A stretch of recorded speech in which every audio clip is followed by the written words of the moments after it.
l'hygiène du sommeil, l'hygiène de l'alimentation, l'impact du sport sur les activités cérébrales et cognitives, les surexpositions aux écrans à n'importe quelle heure et de manière non organisée.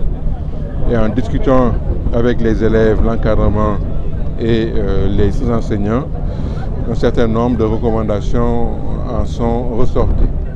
Premièrement, il faut veiller à ce que les élèves aient un nombre d'heures de sommeil suffisantes et en bonne qualité, parce que les principales phases de mémorisation de ce qu'on apprend dans la journée se font au cours du sommeil lors de la nuit. Donc il faut que tout le monde respecte un certain nombre de critères horaires, c'est au moins 7 à 8 heures de sommeil et dans des situations qui permettent un sommeil profond.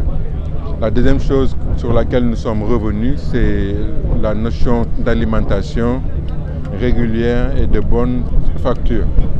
Un élève qui ne mange pas bien, qui ne mange pas suffisamment à des heures régulières, risque d'avoir des déficits nutritionnels qui, à terme, auront un impact négatif sur son développement cérébral et par conséquent sur le développement de ses facultés de mémoire et ses facultés intellectuelles.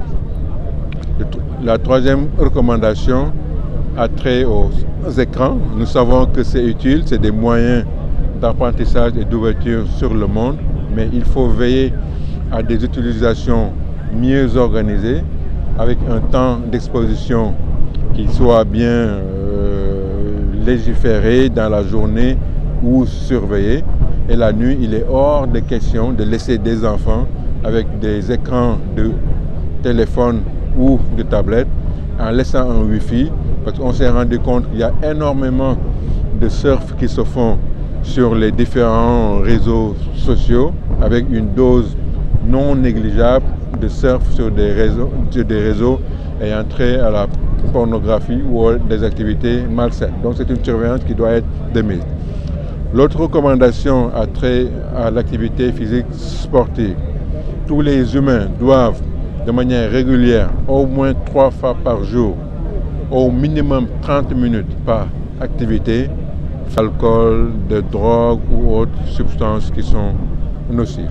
Il ne faut pas, dans l'objectif de vouloir coûte que coûte que son enfant réussisse ses examens ou passe en classe supérieure ou ait un prix au concours général, lui imposer une pression surhumaine.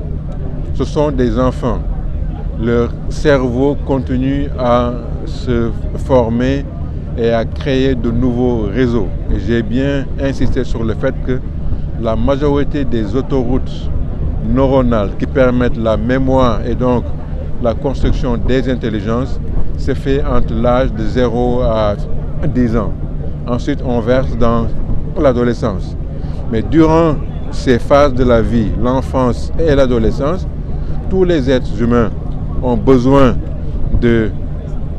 d'apprendre, de dormir, le temps de manger normalement, de faire des pauses toutes les 2 heures.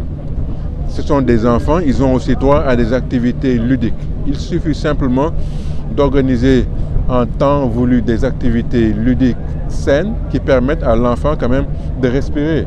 Mais vous ne pouvez pas maintenir un enfant qui est en scolarisation sur une pression académique du lundi à 8 heures au dimanche à 21 heures. Il n'a pas de loisirs, il ne fait pas de sport, il ne se repose pas. Il va avoir d'excellents résultats sur le court terme, mais sur le moyen terme, vous risquez de perturber et son développement intellectuel et aussi son développement physique, parce que quand les deux ne sont pas harmonieusement structurés, on va vers un mal développement ou l'installation de comportements qui peuvent aller jusqu'à la psychiatrie. Combien d'heures faudrait... L'enfant de l'école primaire doit dormir au minimum 8 heures de temps. Un enfant qui va au secondaire doit dormir au minimum 7 heures de temps. Donc, parce que C'est au cours de ce sommeil, et j'insiste sur le sommeil de la nuit, que tout ce que l'enfant a vu, a lu, a appris et a fait va être synthétisé, parce que le cerveau travaille beaucoup quand on dort profondément pour en retenir ce qu'il doit retenir et enlever de sa mémoire des choses qui ne sont pas utiles. Donc 8 heures de temps chez le très jeune enfant, 7 heures de temps chez l'adolescent et un minimum 6 heures chez tous les êtres humains, même quand ils sont des adultes.